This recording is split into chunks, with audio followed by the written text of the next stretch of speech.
Voici notre revue du DJI RS4 Pro.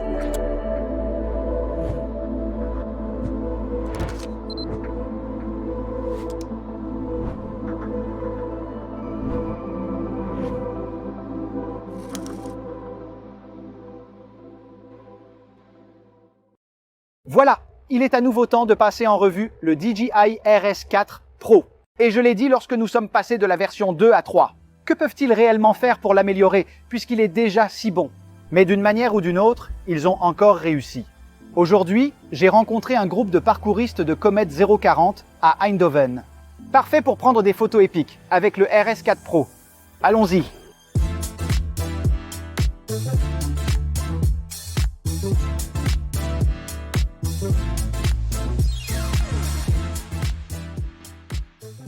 Il est important de savoir qu'il existe un DJI RS4 et un DJI RS4 Pro. C'était déjà la même chose pour le RS3. Vous voulez tout savoir et voir tous les comparatifs? Alors regardez cette vidéo ici, vous les trouverez là. Les différences majeures sont la capacité de charge, la conception et la clientèle cible. Le RS4 est en aluminium et le RS4 Pro en fibre de carbone. Donc un matériau léger. Le RS4 a une capacité de charge d'environ 3 kg. Pour le RS4 Pro, c'est 4,5 kg. Et donc les deux nacelles sont destinées à des usages différents. La variante Pro que nous avons ici peut accueillir des appareils plus lourds, comme par exemple le Sony FX6, le Canon C200 ou le RED. Et la variante ordinaire prend en charge des appareils un peu plus petits, comme par exemple un Sony A7 IV, un FX3, un Canon C70 ou des appareils de ce type.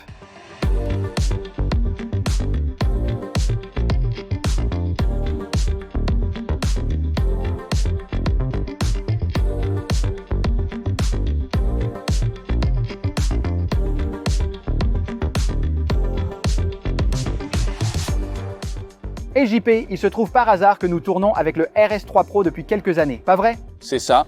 Nous avons essayé la RS4 Pro ce matin. Oui. Je suis curieux de savoir ce que tu en penses à première vue. Comme pour tout ce qui est nouveau, on a tout de suite une bonne impression. Mais en fait, je remarque aussi, comme je te l'ai dit ce matin, qu'il est un petit peu plus léger, il me semble. Oui, maintenant il est en fibre de carbone, ce qui lui permet d'avoir une nacelle plus grande et plus lourde pour augmenter sa capacité de charge. Pourtant, on sent qu'il est littéralement plus léger parce qu'il s'agit d'un matériau différent. Oui, voilà. Mais c'est vraiment agréable.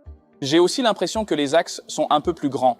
Oui? Ça ne doit pas changer grand-chose. Non, sauf pour gérer cette plus grande capacité de charge. Oui, Ce qui est aussi bien avec ces axes, c'est qu'ils sont revêtus de téflon, d'accord. ce qui facilite grandement la stabilisation pour se déplacer sur ces bosses par exemple. Oui, je me souviens bien des premières nacelles, c'était vraiment criminel. Mais là, c'est réellement agréable. Et on vient aussi de le tester de l'horizontale à la verticale pour le tournage. Oui, c'est bien sûr la principale fonctionnalité. Et c'est très simple. D'accord, On peut le poser un petit moment. voyons voir. Allez, on va le démonter. Parce qu'au fait, ça se démonte aussi très vite. Oui, c'est vrai, j'ai remarqué. Tu vois, ici, on a un bouton rotatif.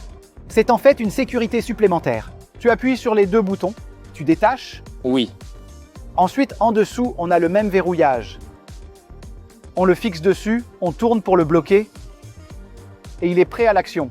l'écran est pas mal non plus. Oui, attention au petit écran. C'est vrai, quand on le remet en place, il risque de toucher l'axe. Oui, et tu peux l'utiliser tel quel à la verticale? Ou bien est-ce que tu dois encore l'équilibrer? Eh bien, les moteurs me disent que pour l'instant, tout va bien. Oui. Mais bon, là, on vient de faire une petite prise. Oui. Et ça n'avait pas trop l'air de lui plaire. Parce que j'étais en mode PTF à ce moment-là. Alors, je suis monté un peu comme ça. Tu vois, et il vire déjà un peu à l'orange, au rouge même. Donc, je pense qu'il faut l'équilibrer un petit peu quand même. Je pense que si tu veux juste changer rapidement pour prendre une photo, tu peux t'en sortir si tu fais attention. Mais pour une plus longue durée, il faut rééquilibrer. Dans tous les cas, c'est mieux pour les moteurs. Si tu aimes ta nacelle, tu dois le faire. J'allais le dire.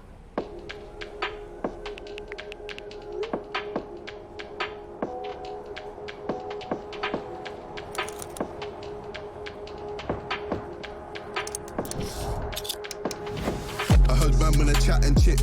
I come through like what's good, these wigs getting split. Man better breeze than sprint, it's long if I choose to bite down on these pricks. X is a lyrical 4-4 and this, so make sure it's X that you wanna rally with. Or make a big man turn to a kid. Shout out skull when I slat up wigs. Never seeing X's with your eyes closed, don't move past girls behind your eyelid.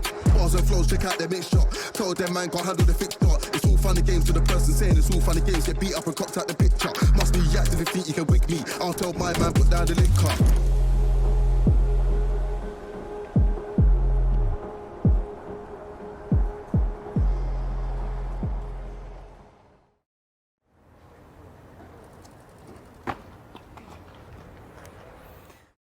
Je dois dire que j'aime beaucoup la commande Bluetooth. Il y a aussi un bouton d'enregistrement. On a toujours eu ça, bien sûr. Ça aussi, on s'en sert très souvent. Mais quand on a un objectif Power Zoom comme ça, il faut l'essayer. Donc, à partir de la nacelle, avec ce stick-là, on peut zoomer. Même pas besoin de toucher votre appareil photo. Théoriquement, je pourrais donc courir après l'un de ces types. Zoomer, enregistrer, arrêter. Oui, pas normal, hein? Que veux-tu de plus? Je pense que le plus grand défi sera de courir. Oui, je pense aussi.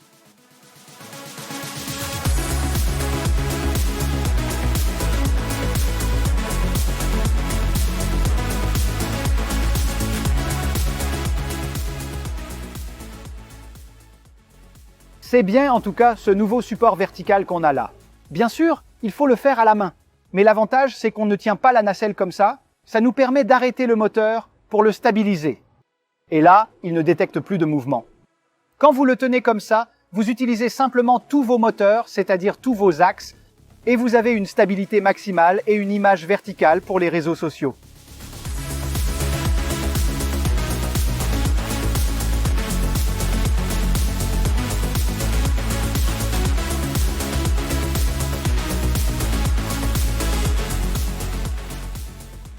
Donc oui, tous les boutons de la nacelle sont effectivement personnalisables. Et comme je l'ai dit, ce déclencheur que vous voyez ici à l'avant a toujours été là, mais celui-ci est quand même un peu plus élaboré. Vous pouvez l'utiliser pour verrouiller la caméra et l'empêcher de bouger comme ça. Mais vous pouvez aussi le régler pour qu'il passe en mode FPV.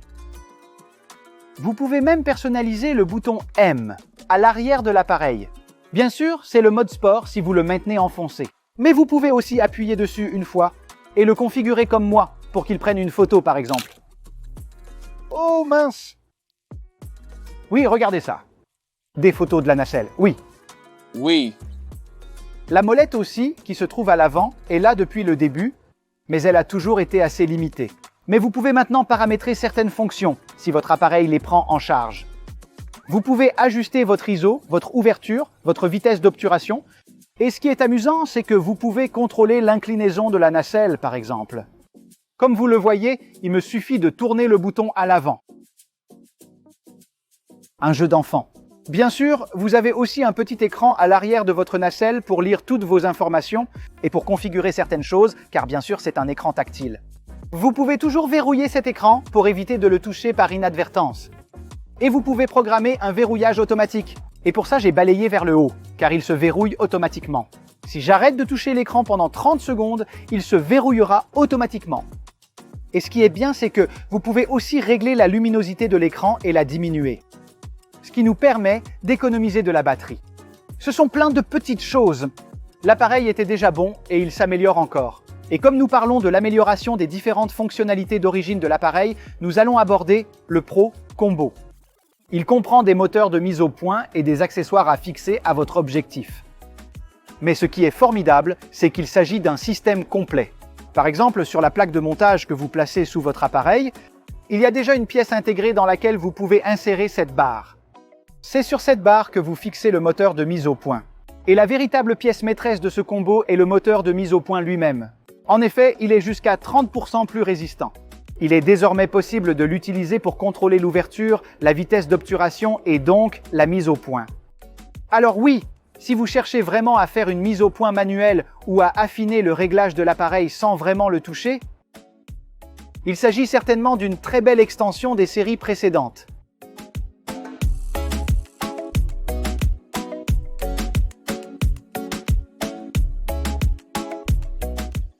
Que dire après une telle journée de tournage? DJI a encore une fois réussi à améliorer un peu plus un bon produit. Mais je dois dire que le passage du RS2 au RS3 a été une étape encore plus révolutionnaire que celle-ci. Quoi qu'il en soit, les fonctionnalités existantes ont été améliorées et de nouveaux gadgets ont été ajoutés pour vous faciliter la vie en tant que cinéaste. Cette vidéo vous a aidé? Likez, abonnez-vous et on se retrouve la prochaine fois. À bientôt!